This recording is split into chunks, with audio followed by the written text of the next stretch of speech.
là. Les deux extrémités, à leur col tiennent encore. Donc, c'est ça là même qui fait qu'il faut si l'on voit sur mes yeux. Sinon, au milieu là, tout est vide. Tout colle l'air, qui était tellement que j'ai pleuré pour l'histoire de la petite fille là. Donc, pardon, hein. J'espère que ce que tu es en train de dire là, c'est vrai, hein. Parce que où je suis là, je ne veux même plus pleurer. Ouais. Sinon, si je pleure encore là, il faut si là-bas tomber maintenant. Tu dis quoi? C'est vrai, coach. J'ai même lu des messages tout à l'heure là, dans le téléphone de mon mari. Vraiment, je sais même plus quoi faire. J'ai fait une fausse couche hier. Je me disais que c'était simple, qu'il n'y avait rien de grave, que c'était naturel, c'était dû au stress. Mais j'ai découvert dans les conversations hier dans le téléphone. Je ne fouille jamais son téléphone, mais j'ai décidé de fouiller son téléphone. Et j'ai découvert dans les messages ils se sont mis d'accord pour me faire perdre le bébé, en fait. Comment ça? Ouais, j'ai lu les messages entre eux. Oui, mais ma chérie, pardon, commence par le commencement, on ne comprend rien. Mais comment tu sais que ton mari, comment tu sais que c'est ta petite soeur la qui a de ton mari?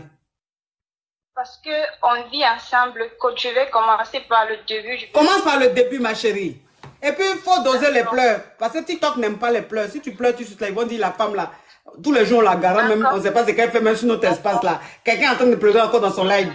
On va lui envoyer un garant tout de suite. Donc, pardon, il faut doser les pleurs. Désolée, coach, désolée. Bon, on s'est mariés, ça fait déjà 4 ans que nous sommes mariés. Et 2 mois après notre mariage, on a perdu notre papa. Notre papa, il est décédé 2 mois après notre mariage.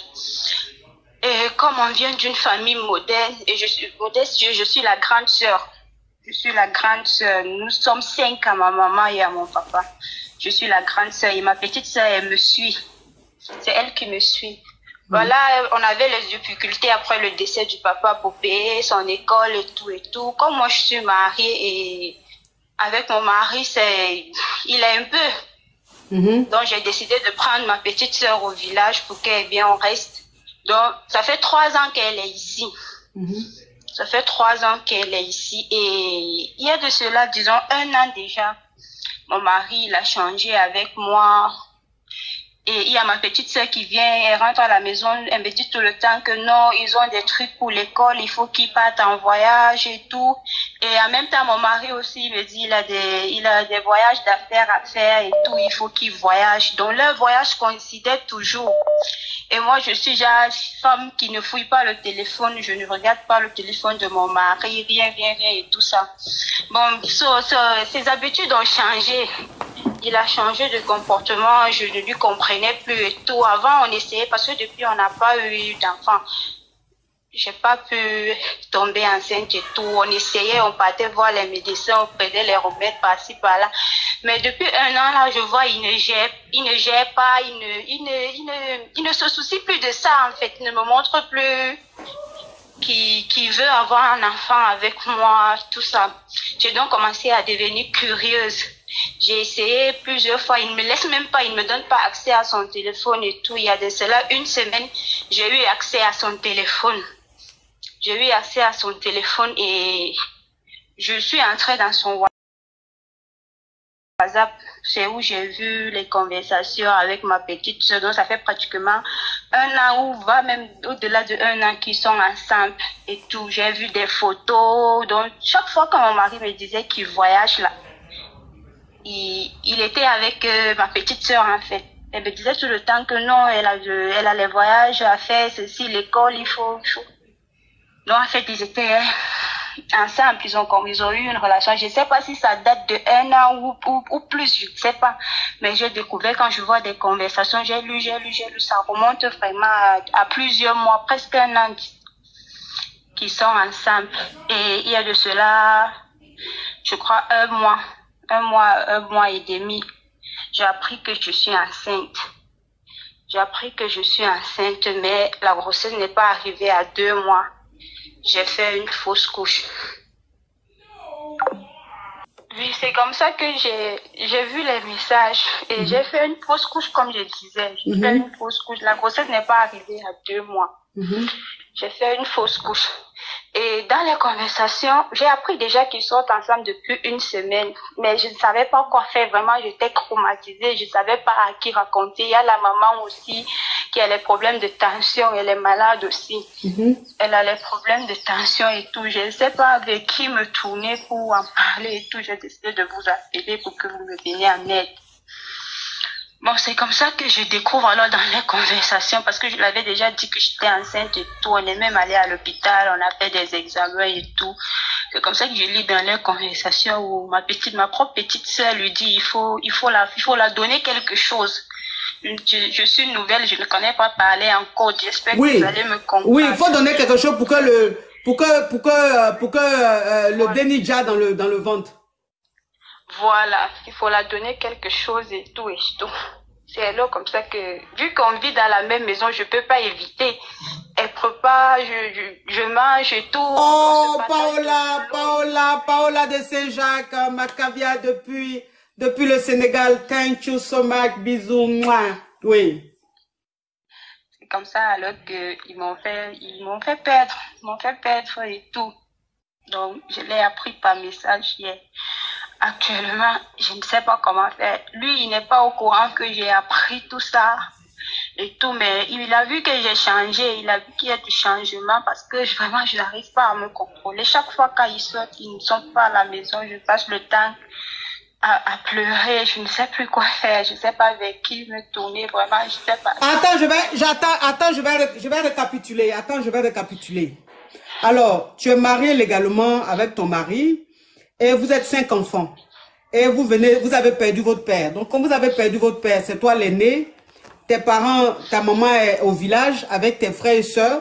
Tu as pris ta petite sœur pour qu'elle vienne habiter chez vous.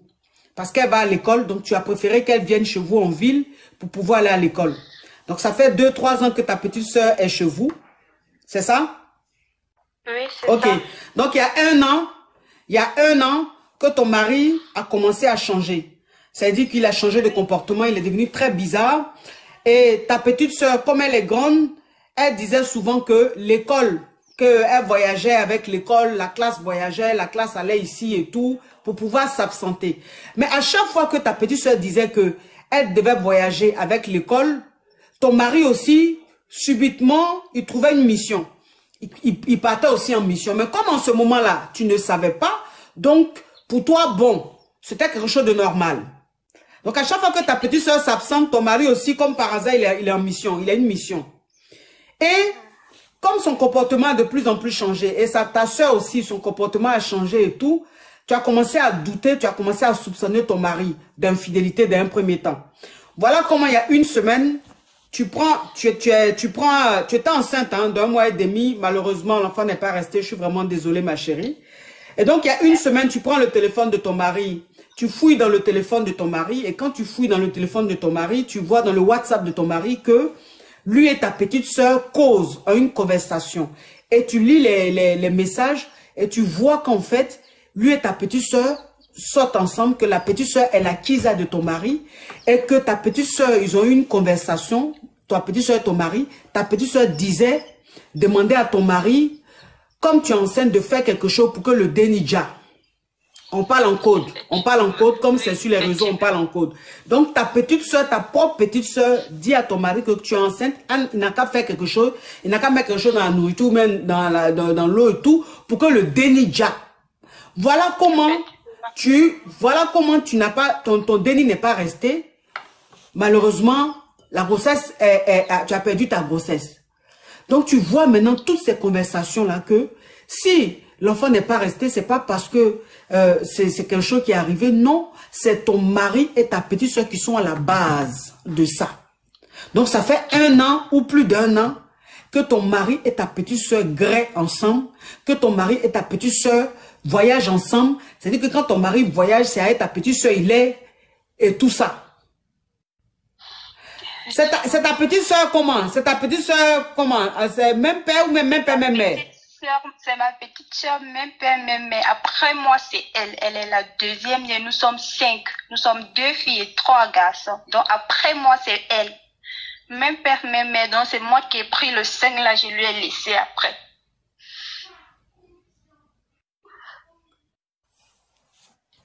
Hein?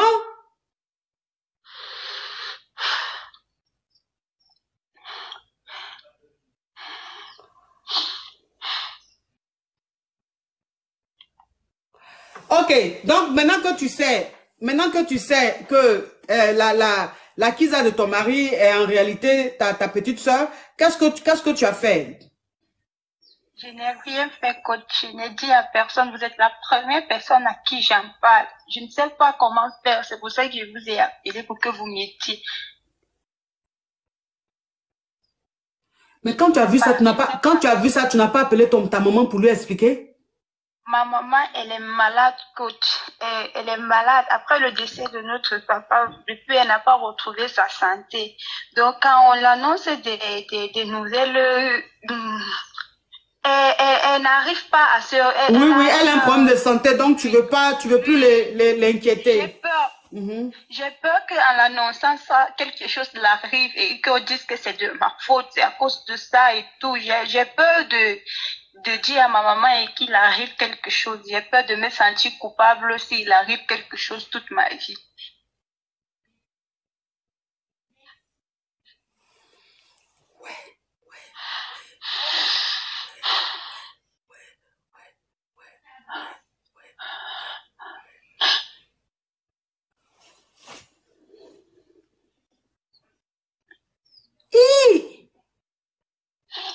Mais ta petite soeur, c'est un monstre.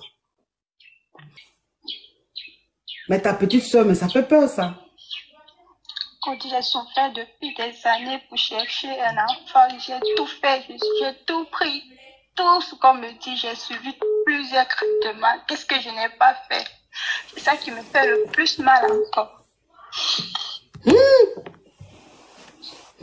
Ma petite sœur, elle est au courant de toutes mes souffrances pour avoir un enfant. Et on partait ensemble pour chercher tout ça. Elle est au courant de tout ce que j'ai fait. Tout ce que j'ai fait, elle est au courant de mes pleurs et tout. Je n'ai même plus la force de parler. C'est plus fort que moi.